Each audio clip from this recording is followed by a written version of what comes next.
Brentford take the full 3 points. 3-2 winners over Nottingham Forest at home. So what does it mean for the bottom of the Premier League table? As we told you, Crystal Palace down there, but they're 5 points from safety right now. Your bottom 3, Luton Town, Burnley, and Sheffield United. Of course, the story, though, Ivan Toney's return. What do we make of his performance, Stevie? Looked like a guy who hadn't played for 8 months? No, absolutely not. He was fantastic. Scored a goal, had an assist. Generally, his all-round play was great. Played like an old-fashioned centre-forward at times, holding the defender off, laying people in. I mean, it couldn't have gone any better. It really couldn't if somebody had written it. Really? Yeah. I mean, it doesn't get any better. You get 8 months off with pay. And suddenly your stock is much higher. And walk straight back into the team. I mean, I feel like he was a $50 million player before. Because they can't win a game. So, yeah, I mean, obviously, nice to see him back. Learn from your lessons. You think he improved his stock a little bit? I mean, he seems to be like the hottest player right now when you go. Well, he needs to rebuild his transfer talk. Oh, yeah, he's at the end of the day, he can only do what he's doing. But rebuild his reputation, rebuild his game, his career, learn from your mistakes, and concentrate on the rest of his career. And he can do no more than that. And it's a very, very good way for him to start with the goal. Bit of controversial goal. Yes, yeah. To some. Yeah. Jules. To Stevie's point here about Ivan Toney and Brentford, it was a great moment, but it felt like it almost might have been the last moment there at Brentford. Do you think this was his last game or close to his last game before a move? No, I don't think so. I don't think he will move this month. I think they will ask for too much money. And to be fair, I mean, if they stay up this season, which with Toney they have a big chance to do, more than without Toney, even if they replace him with another striker, it would be worth far more to them than the 60 or 70 or 80 million pound that they are asking for Toney as a transfer fee. So I don't think it makes any sense for them to let him go now. I think it's too expensive for anybody anyway to sign Toney. I don't think he's even worth 80 million pound right now anyway. So let's see how it gets on between now and the end of the season. In the summer, it will be a different discussion and different story. But in January, I really don't believe that they're going to let him go. And even if they were opening the door for 80 million pounds, I don't think there will be any club ready to sign Toney for that amount of money. I think I'm not one for sentiment, clearly, on scenarios like this anyway. But I think he owes it to the club to at least stay to the end of the season. Why? Well, what do you mean why? He's had this ban, right, which is on him. The club sticks with him, as you'd expect, because he's an asset. Yeah. In the meanwhile, they're in free fall, right? It's not out with the realms of possibility that they would get relegated. It'd have to be bad for them, and I don't think it will, but they're down there.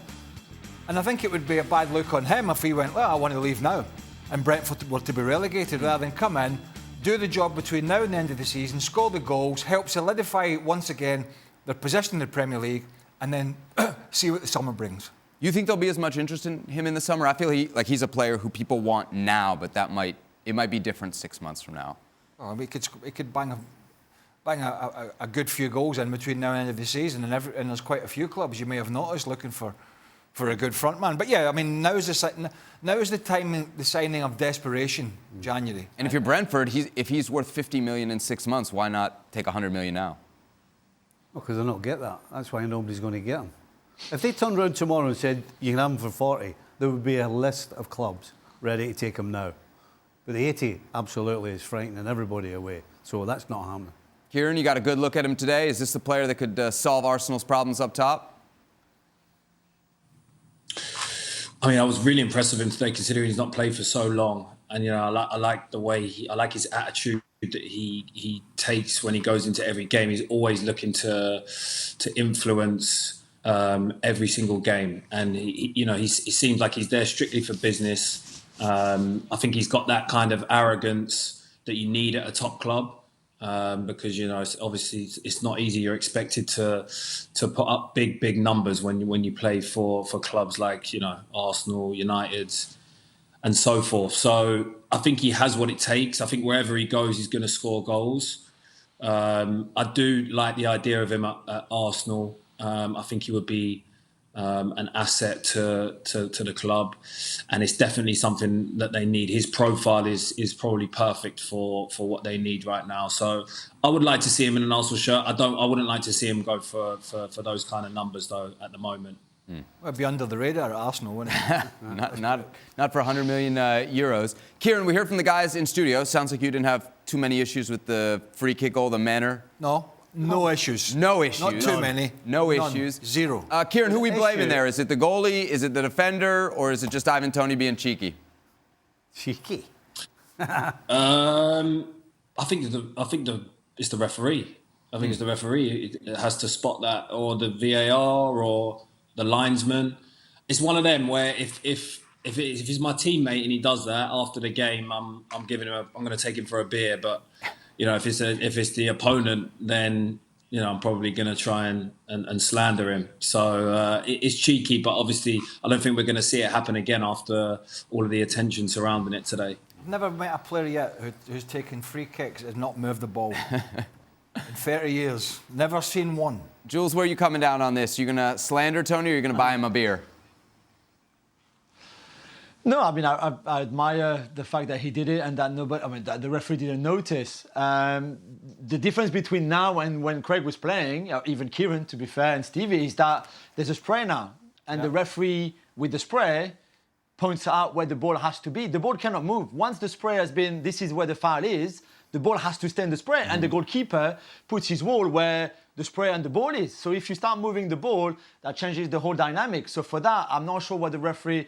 The mistake is on the referee. Nothing wrong with Tony trying to do it, because obviously he gains an advantage by moving the ball away from where the ball should be. The biggest issue maybe I have is not so much the referee not seeing it, is what is Callum Hudson-Odoi doing, really? I mean, one, if he's not supposed to be in the wall, I mean, he half lifts his leg, but half of it, he doesn't really want to be there. Why is he not going into the wall? He should be seeing Tony moving the ball. So he should be aware and react and saying, like, hang on a minute, maybe they actually need me now properly in the wall to block that shot. I mean, for me, Hudson-Odoi is, I just don't understand what he's doing right there. It should be noted as well that not only did he move the ball... Exactly, yes. He moved the spray. That's the genius of it. He didn't, I mean, by Jules' definition there, he didn't even break the rules, really. He attempted to move the spray, which sort of came with him, and he left the patch, never cleaned it up. and let's look at it. Was I wrong to use the word cheeky? You laughed. No. Do you know to Jules' point about Hudson-Odoi, there are certain things that have never changed since the game started. And when you ask forwards to do a defensive job, they don't know what they're doing. And it doesn't matter how many times you tell them, doesn't matter how many times you put them in the spot in the training field, they'll be looking at you, but they're thinking about something else.